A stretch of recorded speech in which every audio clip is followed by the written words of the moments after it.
Everyone, स्वागत है आप सभी का यूसीआई डिजिटल की विजय भव सीरीज में, जिसमें हम पेट के सिलेबस से रिलेटेड क्वेश्चंस करा रहे थे आपको।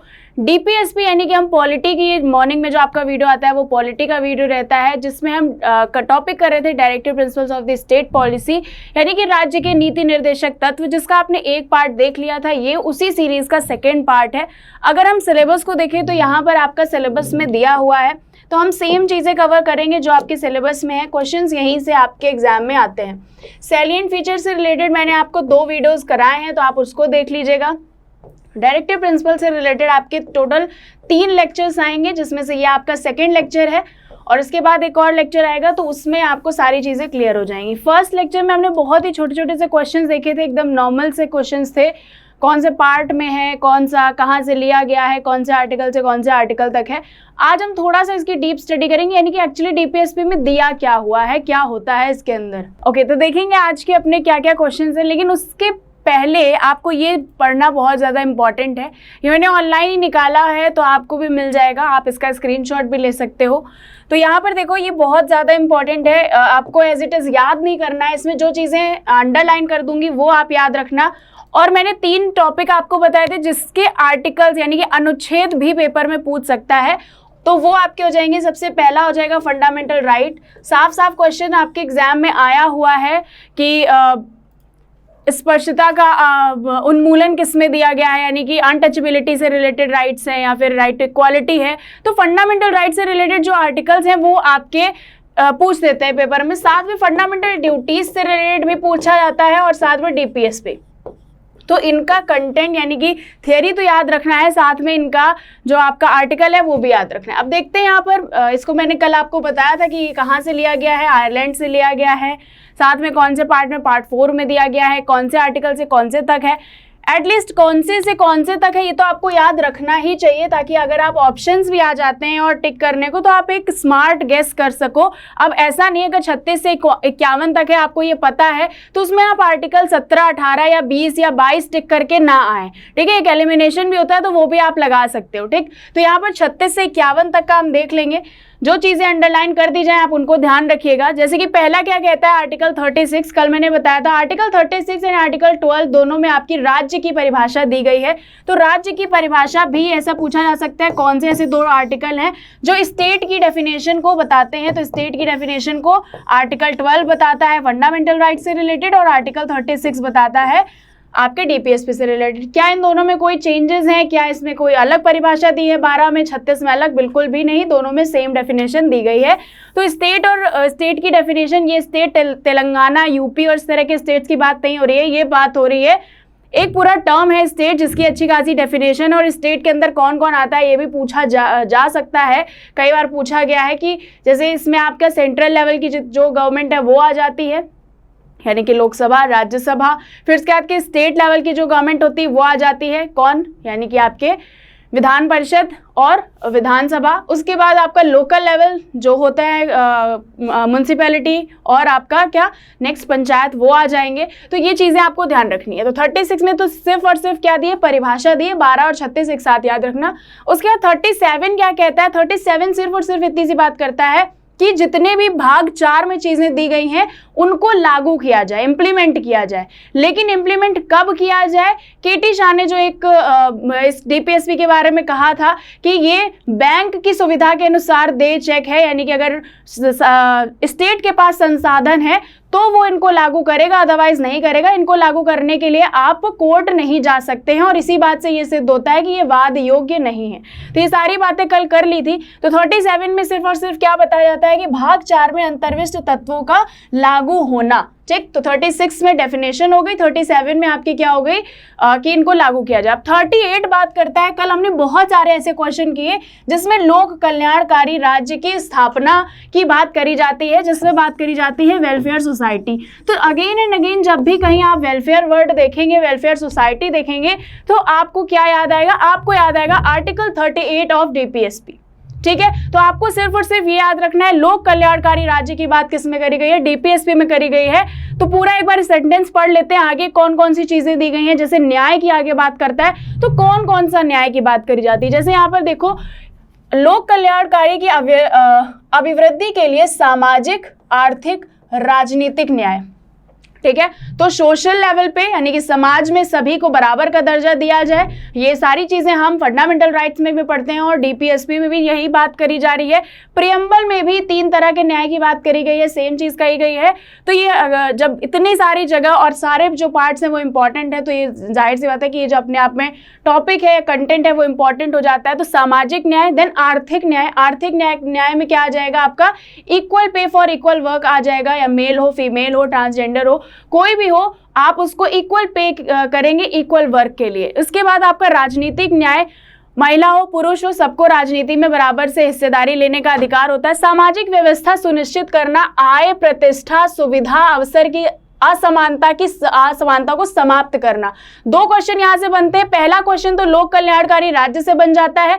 दूसरा क्वेश्चन बन जाता है कौन कौन से न्याय, तो सामाजिक न्याय, आर्थिक न्याय और राजनीतिक न्याय।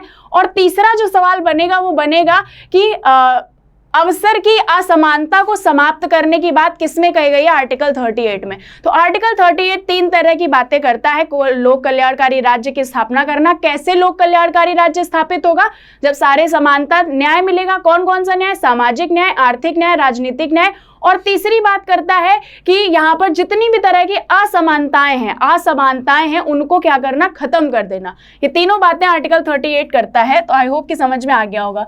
बात कर लेते हैं आर्टिकल 39 की। 39 में संशोधन हुए हैं और इसमें आप 6 तरह की चीजें देखेंगे। सुरक्षित करना, क्या क्या चीजें सुरक्षित करना। पहला कह रहा है सभी नागरिकों की जीविका के पर्याप्त साधन प्राप्त करने का अधिकार। मनरेगा के बारे में आपने सुना होगा, गवर्नमेंट को सपने आ रहे थे कि मनरेगा लागू कर दिया जाए या ऐसी कोई स्कीम लाई जाए, बिल्कुल नहीं।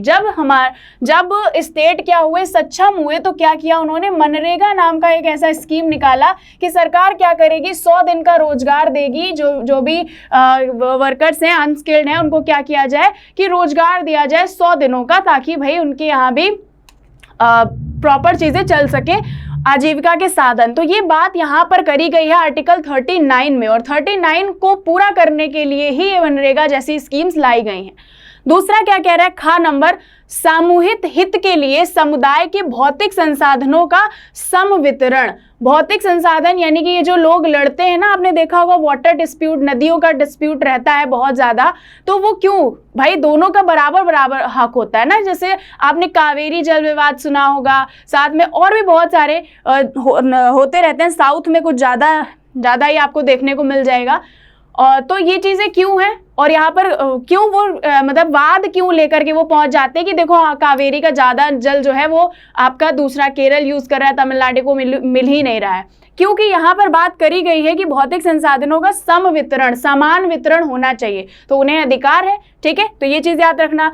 फिर तीसरा कह रहा है धन और उत्पादन के संसाधनों का संकेंद्रण रोकना। यानी कि आपने देखा होगा कि जो कह सकते हो कि कुछ ही लोगों के हाथ में पैसा समेट करके ना रह जाए। हमारे यहाँ आप देख रहे हो कि क्या हमारे यहाँ वेल्दिएस्ट लोगों की सरकार बनती है, क्या हमारे यहाँ अंबानी, टाटा, अडानी, इन लोगों की गवर्नमेंट बनती है? बिल्कुल नहीं। हमारे यहाँ तो लोकतंत्र है, सभी को बराबर से वोटिंग राइट्स हैं, ठीक है। कोई भी चुनाव में खड़ा हो सकता है, खाली कुछ चीजें हैं जो इलेक्शन कमीशन है उनकी तरफ से कुछ नॉर्म्स हैं, अगर वो पूरे होते हैं तो बिल्कुल से वो कर सकता है, ठीक है। तो यहाँ पर यही कह रहा है कि धन और उत्पादन के संसाधनों का संकेंद्रण रोकना। उत्पादन के संसाधन यानी कि उत्पादन के संसाधन आप देखते हो कि अगर किसी एक व्यक्ति ने सपोज उनके यहाँ जूता बनाने की फैक्ट्री है, तो अब ऐसा तो नहीं है कि सिर्फ बाटा वाले ही जूते बनाते हैं, और भी बहुत सारी कंपनीज है जो जूते बनाती हैं।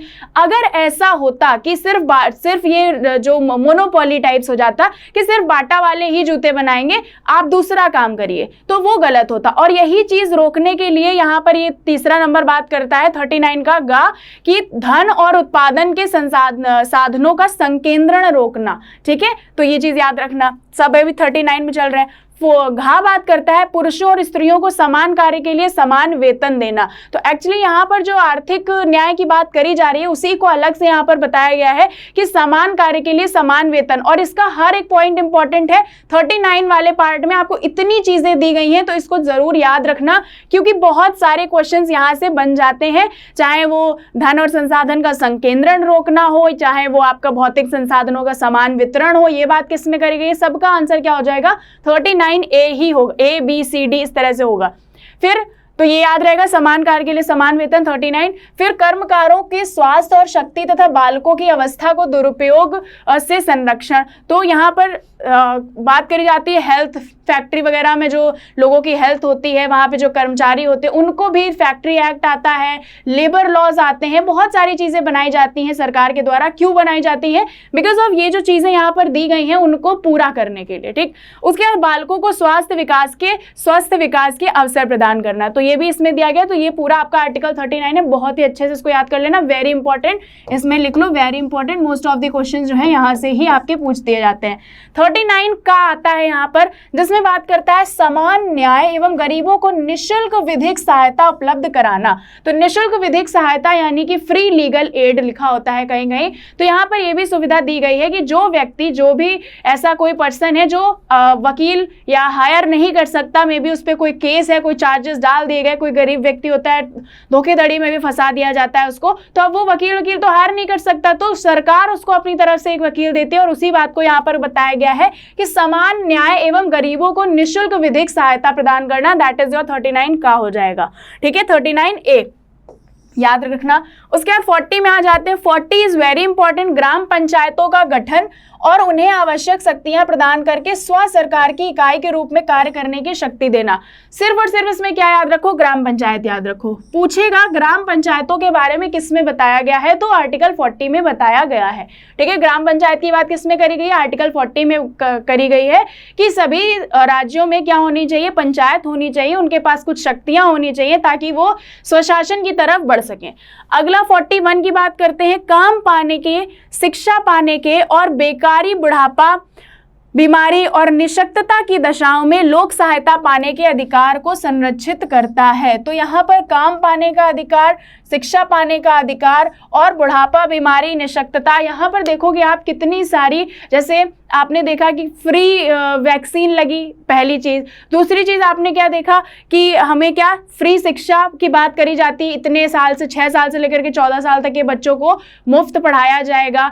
आंगनवाड़ी में मतलब आंगनवाड़ी चलाए जाते हैं, स्कूल चलाए जाते हैं। क्यों ये सब करा जा रहा है? क्यों सरकार कर रही है? इन्हीं चीज़ों को पूरा करने के लिए। और मैंने कल आपको बहुत ही अच्छे तरह से बताया था कि ये सारी वो चीज़ें हैं जो राज्य को कोई भी स्कीम लाने के लिए प्रेरित करती हैं, और इनका नाम भी है राज्य के नीति निर्देशक तत्व। ये राज्य को चलाने के लिए निर्देश देती हैं, भाई ये चीजें करो, और इन्हीं चीजों को फुलफिल करने के लिए कई सारी स्कीम्स लाई जाती हैं गवर्नमेंट की तरफ से, ठीक है। तो ये आप 41 में आप क्या बात करेंगे कि अगर आपको काम चाहिए, शिक्षा चाहिए, साथ में आप देखते हो कि बुजुर्गों के लिए पेंशन होती है, वृद्धा पेंशन चलाई जाती है, ये सब भी इसी इनिशिएटिव, ये जितने भी इनिशिएटिव हैं ऐसी ही चीज़ों को पूरा करने के लिए सरकार लेकर के आती है।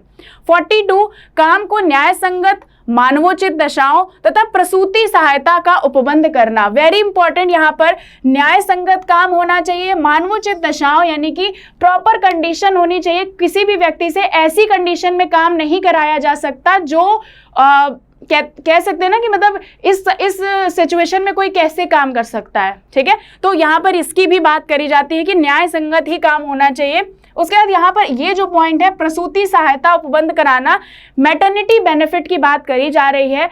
तो अगर कोई महिला प्रेग्नेंट है तो उसको प्रॉपर कुछ दिनों की क्या अवकाश दिया जाता है, और वो अवकाश जो होता है वो पेड होता है, ठीक है। वो जो छुट्टियां होती हैं वो पेड लीव्स होती है, उसके लिए पैसे नहीं काटे जाते हैं। तो ये चीज़ यहाँ पर याद रखनी है, और इसकी बात करी गई है आर्टिकल 42 में, ठीक है, ये याद रखना। तो 41, 42 याद हो गया। 40 भी ग्राम पंचायत, 39 में आपका फ्री लीगल एड, 43 में बात करी गई है सभी कर्मकारों के लिए निर्वाह मजदूरी, शिष्ट जीवन स्तर, सामाजिक एवं सांस्कृतिक अवसर। 43 में कहता है ग्रामीण क्षेत्रों में कुटीर उद्योगों की व्यक्तिगत सहकारी आधार पर कुटीर उद्योग का प्रोत्साहन। तो कुटीर उद्योग जो आपके छोटे मोटे उद्योग होते हैं, लाइक सूत कातना वगैरह उस टाइम चला करता था। तो ये गांधी जी की आइडियोलॉजी थी कि बहुत ही छोटे लेवल पर इस तरह के छोटे छोटे बिजनेस हों ताकि लोग अपना खुद इन चीज़ों को बना करके अपना पेट पाल सकें, ठीक है। तो यहाँ पर कुटीर उद्योग से रिलेटेड 43 में बात करी गई है। 43 का क्या कहता है? उद्योगों के प्रबंध में कर्मकारों के भाग लेने के लिए कदम उठाना, तो 43A भी है जो उसी से रिलेटेड है, उद्योगों से ही रिलेटेड है। तो ये दोनों 43, 43A, 43B सहकारी समिति की बात करता है। तो सहकारी समिति जो है अभी कोऑपरेटिव सोसाइटी से रिलेटेड आपकी मिनिस्ट्री भी बना दी गई है, तो ये भी याद रखना 43B जो है यहाँ पर आपका सहकारी समिति से रिलेटेड बातें करता है। आपने कोऑपरेटिव बैंक्स के बारे में सुना होगा, तो ये जो बैंक्स निकल करके आए हैं वो इसी चीज को पूरा करने के लिए ही निकल करके आए। उसके बाद 44 बात करता है समान सिविल संहिता। इसी चीज को याद रखना कि आपका यूनिफॉर्म सिविल, ठीक है, कोड, तो ये बात करता है। और ये कहाँ पर है? सिर्फ और सिर्फ ये अभी प्रेजेंट टाइम में सिर्फ और सिर्फ गोवा में है। और ये किसकी देन है? तो पुर्तगालियों की देन है, ठीक है। पुर्तगाली इसको लेकर के आए थे और गोवा में आप जानते हो कि गोवा जो है वहां पर पुर्तगालियों का स्टार्ट, सबसे पहले आए थे पुर्तगाली और सबसे आखिरी में गोवा को छोड़ करके गए थे। और वहां पर इन्होंने एक समान सिविल संहिता जो है एक चीज छोड़ के गए जो बहुत ही अच्छी है। जैसे अभी आप देखते हो प्रेजेंट टाइम में मुस्लिम कोड अलग है, हिंदू कोड अलग है, सभी धर्मों का अपना अपना अलग अलग नियम कानून देखने को मिलता है। लेकिन यहाँ पर अगर ये कोड लागू कर दिया जाए समान सिविल संहिता, तो यहाँ पर जितने भी इस तरह के कोड्स हैं वो क्या हो जाएंगे? खत्म हो जाएंगे। 45 कहता है सभी बालकों को 14 वर्ष की आयु पूरी करने तक निःशुल्क और अनिवार्य शिक्षा देना। तो निःशुल्क और अनिवार्य शिक्षा देने की बात करी गई है 45 में, जरूर से याद रखना, वेरी इंपॉर्टेंट है, ये सारी चीजें इंपॉर्टेंट है। 45 आर्टिकल है और आयु जरूर याद रखना, कभी कभी हमें कंफ्यूज करने के लिए कर देता है कि 18 वर्ष होगा या 16 वर्ष होगा, तो एक्चुअली इट इज 14 ईयर्स। फिर इसके बाद 46 में क्या हो जाएगा? अनुसूचित जाति, जनजाति और समाज के कमजोर वर्गों के लिए शैक्षणिक आर्थिक हितों का प्रोत्साहन और सामाजिक अन्याय एवं शोषण से सुरक्षा। तो यहाँ पर सामाजिक अन्याय और शोषण से सुरक्षा, लेकिन किसकी? अनुसूचित जाति और जनजाति। ये तीन शब्द आपको याद रखने हैं अंडर आर्टिकल 46 के। अनुसूचित जाति जनजाति के लिए जो चीजें लाई गई हैं वो किसमें लाई गई हैं? 46 के अंदर बताई गई हैं। 47 कहता है कि जो भी नुकसानदायक नशीली दवा है, मदिरा है, ड्रग्स है, तो आपने देखा होगा कि बिहार में बैन कर दी गई शराब, तो वो 47 को मद्देनजर रखते हुए करी गई, ठीक है। तो यहाँ पर यही बताया गया। और क्वेश्चन इस तरह का देखना आगे कभी पूछा भी गया है, तो यहाँ पर मैं जरूर लगा दूंगी कि स्वास्थ्य के लिए नुकसानदायक नशीली दवाएं हो, मदिरा हो, ड्रग हो, औषधि प्रयोजन में भिन्न उपभोग पर प्रतिबंध करता है आर्टिकल 47। तो सिंपल से ये पूछ देता है कि शराब का प्रतिबंध जो लगाया जाता है किसी भी राज्य में, वो कहाँ से लगाया जाता है? आर्टिकल 47 से। फिर इसके बाद इसी में आगे जो दिया है, पोषाहार स्तर और जीवन स्तर को ऊंचा करना, लोक स्वास्थ्य का सुधार करना। लोक स्वास्थ्य क्या हो गया आपका? लोक स्वास्थ्य यानी कि पूरे समाज का कल्याण करना, पहली चीज। दूसरी चीज पोषाहार स्तर, यानी कि आपने देखा होगा, क्या देखा होगा? आपने देखा होगा पोषण माह, सितंबर को पोषण माह की तरह सेलिब्रेट किया जाता है। बहुत ध्यान रखती है सरकार, फसाई जैसे पूरे एक अथॉरिटीज भी बनाए गए हैं इंडिया में, food security authority of India कह सकते हो, जिसमें क्या बात करी जाती है? सबको अच्छा स्वच्छ खाना मिले, ठीक है, ताकि उनका जो हेल्थ है वो प्रॉपर रहे। तो यहाँ पर पोषाहार की स्तर की बात किसमें करता है? आर्टिकल 47 में करता है। 48 क्या कहता है? कृषि और पशुपालन को आधुनिक और वैज्ञानिक प्रणालियों से करना। तो कृषि और पशुपालन जैसी चीजें प्रमोट करी जा रही हैं। आजकल देखते हो एग्रीकल्चर में कितनी ज्यादा चीजें लेकर के आई जा रही हैं। लाइक आप देखो सॉइल हेल्थ कार्ड हो गया, या चाहे वो आपका किसान क्रेडिट कार्ड हो, या बहुत सारे इनिशिएटिव्स ला रही है गवर्नमेंट। क्यों ला रही है? ताकि आप कृषि को बहुत ही मॉडर्न टेक्निक से करें, और हमारे क्या होगा इससे? हमारे यहाँ की ही तो चीजें बढ़ेंगी, उत्पादन बढ़ेगा, हम क्या कर पाएंगे? एक्सपोर्ट कर पाएंगे मैक्सिमम, ठीक है, इंपोर्ट करने की जरूरत नहीं पड़ेगी। पशुपालन, लाइव स्टॉक में बहुत ज्यादा इन्वेस्ट कर रही है गवर्नमेंट। आपने देखा होगा कि फिशिंग, चाहे वो फिशरी से रिलेटेड बिजनेस हो, चाहे वो आपका पोल्ट्री से रिलेटेड बिजनेस हो, यानी कि चाहे वो मधुमक्खी पालन से रिलेटेड हो, सब में वो कहीं ना कहीं कोई ना कोई इंसेंटिव देने की कोशिश करिए, ताकि लोग इन सब चीज़ों में निकल करके आगे आए और ज़्यादा से ज़्यादा बढ़ावा दें। फिर यहाँ पर गाय, बछड़ा, अन्य दुधारू पशुओं की बलि पर रोक लगना। क्वेश्चन पूछा गया है कि गौवध को किस आर्टिकल के तहत रोका गया, या फिर बात करी जाती है हमेशा तो आर्टिकल 48। जितने भी इस तरह के दुधारू पशु हैं, ना कि सिर्फ गाय की बात हो रही है, चाहे वो गाय हो, बकरी हो, कोई भी हो, तो यहाँ पर आर्टिकल 48 कहता है कि उनकी बलि वगैरह नहीं दी जाएगी, इवन उनकी नस्लों में सुधार का प्रोत्साहन किया जाएगा। 48 याद रखना। 48A कहता है पर्यावरण का संरक्षण।